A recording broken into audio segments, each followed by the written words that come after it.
Allahu Akbar, Allahu Akbar, Allahu Akbar. La ilaha illallah, Allahu Akbar, Allahu Akbar, walillahil hamd. Allahu Akbar, Allahu Akbar, Allahu Akbar. Dialah pilihan Allah langsung di antara jutaan para manusia. Beliau jugalah yang mempersatukan manusia, benua satu dengan benua yang lain, kelompok satu dengan kelompok yang lain yang disebut ukhuwah Islamiyah. Allahu Akbar, Allahu Akbar, Allahu Akbar, walillahil hamd. Hari ini banyak dikatakan memiliki banyak nama. Ada juga hari ini disebut Idul Fitri. Kita kembali ke alam kesucian seperti kita baru dilahirkan dari kandungan ibu. Juga hari ini disebut hari Lebaran karena kita sudah dijamin masuk surga lepas dari siksaan neraka. Karena 1 bulan penuh kita sudah menempuh ujian, yaitu puasa Ramadan. Hari ini juga disebut hari Riyaya atau hari yang besar. Besar untuk Allah, juga besar untuk manusia. Apapun yang sudah ditentukan Allah tentang kemuliaannya, tidak ada satu kekuatan pun yang akan merendahkannya. Seperti hari ini, di mana tempat, di mana negara, semua merayakan Idul Fitri dengan penuh kebahagiaan atau kegembiraan.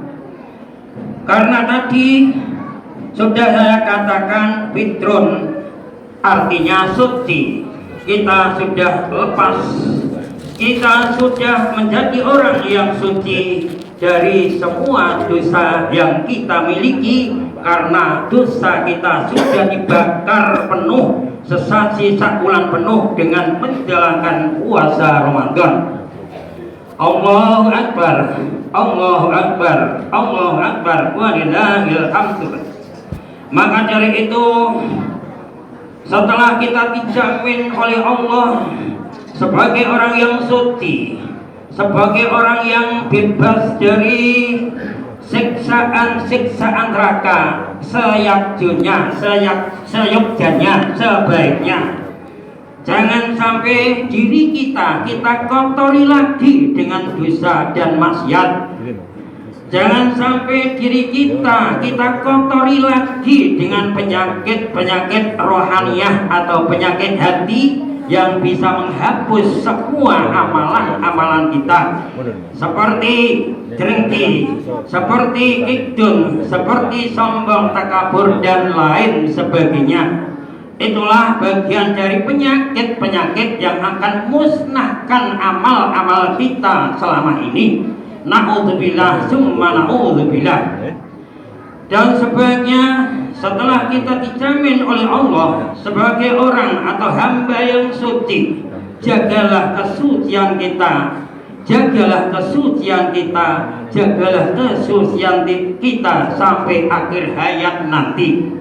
Sampai akhir hayat nanti, barangkali kita bisa tidak berjumpa lagi dengan hari ini, karena usia kita Allah yang telah menentukannya. Banyak saudara-saudara kita yang sudah mendahului kita, hari kemarin masih bisa berkumpul bersama kita menjalankan sholat Id, tapi hari ini mereka sudah pulang ke rahmatullah, pisah dengan kita semua. Inilah bahwa ajal kita, usia kita Allah yang menentukan.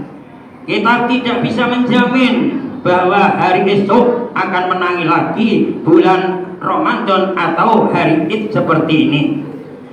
Ma'asyiral muslimin muslimat rahimakumullah. Dengan mengisi adanya bulan hari Id ini, salah satu hadis menyebutkan iblis menangis, menjerit sampai prajuritnya, bala tentaranya berkumpul dan bertanya, ya Sayyidana, wahai bendara saya, wahai bendaraku, apa yang menjadikan Tuhan menangis dan menggembor?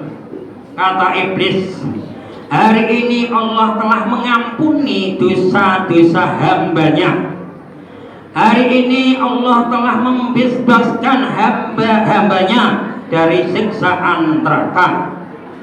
Maka kita tidak bisa mengotori lagi atau tidak bisa menjerumuskan lagi kepada mereka. Saran iblis, kalian harus berbuat sesuatu. Kalian harus berbuat sesuatu. Buatlah kesenangan, buatlah syahwat-syahwat atau kesenangan-kesenangan yang berbau maksiat. Akhirnya mereka akan terjerumus kembali ke jalan yang sesat dan Allah akan murkanya.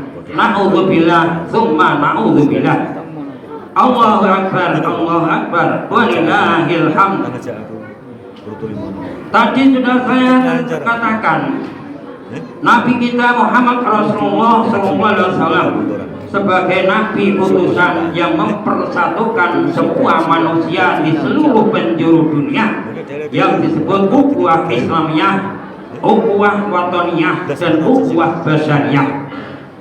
Tiga-tiganya ini disebut dengan kata ukhuwah, artinya persaudaraan yang sesama dengan agama. Islam sama Islam disebut ukhuwah Islamiyah.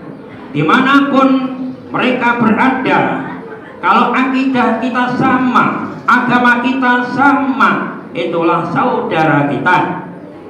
Seperti yang telah dijalankan oleh mereka yang sudah menunaikan ibadah haji.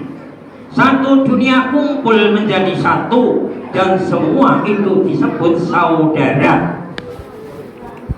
Kemudian apabila agama kita berlainan, masih ada yang disebut ukhuwah watoniyah, asal mereka masih digolongkan penduduk atau warga negara yang kita miliki ini. Tidak boleh dihina, tidak boleh direndahkan, dan tidak boleh dicaci maki dan seterusnya. Karena apa boleh buat, itu masih saudara kita sendiri. Seandainya agamanya tidak sama, kemudian negaranya juga tidak sama, tapi semua masih hamba Allah, putra keturunan dari Nabi Adam dan Sidina Hawa, artinya masih tergolong manusia. Maka itulah disebut ukhuwah basyariyah, persaudaraan sesama manusia. Maka dari itu, kalau kita telusuri dengan kata-kata ukhuwah ini, dunia ini tidak ada orang lain. Dunia ini semua yang ada saudara kita, dimanapun berada, apapun bentuknya, apapun golongannya, apapun sukunya dan seterusnya, itu masih saudara kita dengan kata ukhuwah basyariyah. Allahu akbar, Allahu akbar, Allahu akbar, walillahil hamdu. Apalagi kita hidup, apalagi kita berdampingan, apalagi kita bertemu setiap saat seperti satu desa, satu wilayah, dan seterusnya.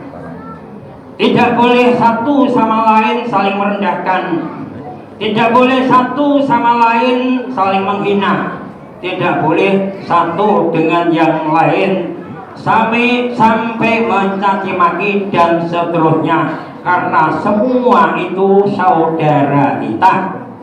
Apabila mereka sakit, kita ikut sakit. Apabila mereka bahagia, kita ikut bahagia. Dan apabila mereka menderita, kita juga ikut menderita, karena apapun itu namanya saudara. Inilah cara beliau Nabi kita Muhammad Rasulullah SAW mempersatukan umat, mempersatukan bangsa, mempersatukan suku-suku yang ada di dunia. Maka beliau patutlah disebut rahmatan lil alamin. Allahu akbar, Allahu akbar, Allahu akbar, walillahil hamdu.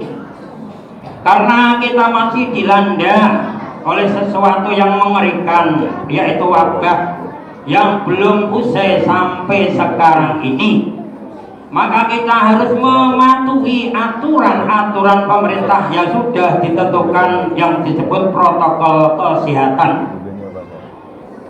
Perjabatan tangan kita hindari, tidak masalah, tidak ada larangan dan tidak ada salahnya, karena ada sesuatu hal yang mencegah kita berjabatan tangan, tapi jabatan hati tetap. Jabatan hati tetap, artinya saling memaafkan.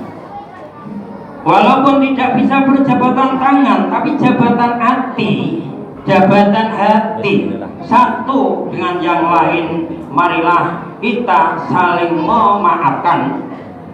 Apabila yang satu salah, kita memaafkan, dan apabila yang satu lalai, lupa, kita ingatkan. Itulah namanya saudara.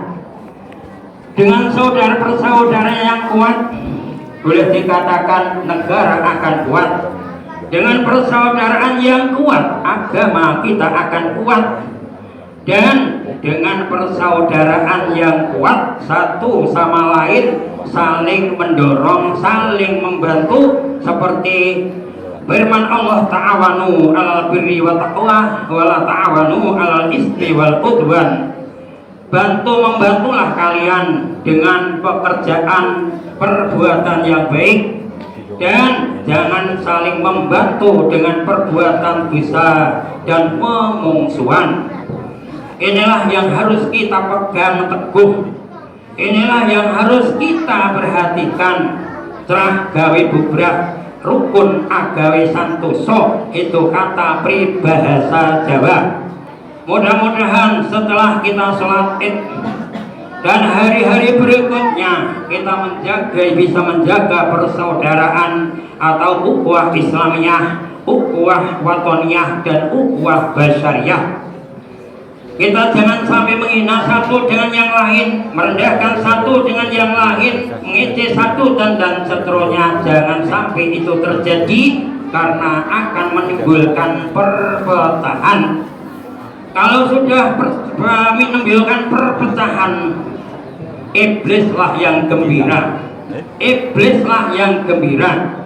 Kalau kita sampai mengejek, sampai saling menyaci maki, iblislah yang senang, karena di antara satu dengan yang lain akan menjadi sahabatnya di neraka nanti.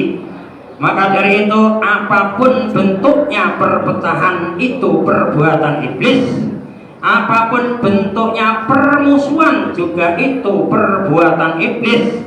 Karena iblis ingin meraih tentang sahabat yang sebanyak-banyaknya untuk teman di neraka nanti. Na'udzubillah, summa na'udzubillah. Mudah-mudahan kita dijadikan hamba Allah yang penuh kasih sayang dengan satu dengan yang lain, dan penuh saling menolong, saling membantu antara satu dengan yang lain. Amin, amin ya rabbal alamin. A'udzu billahi minasyaitonir rajim. wa amma man khaffa maqama rabbih wa nahan nafsa 'anil hawa fa innal jannata hiyal ma'wa wa rabbi fir warham wa anta khairur rahimin walhamdulillahi rabbil alamin. Allahu akbar Allahu akbar Allahu akbar walillahil hamd.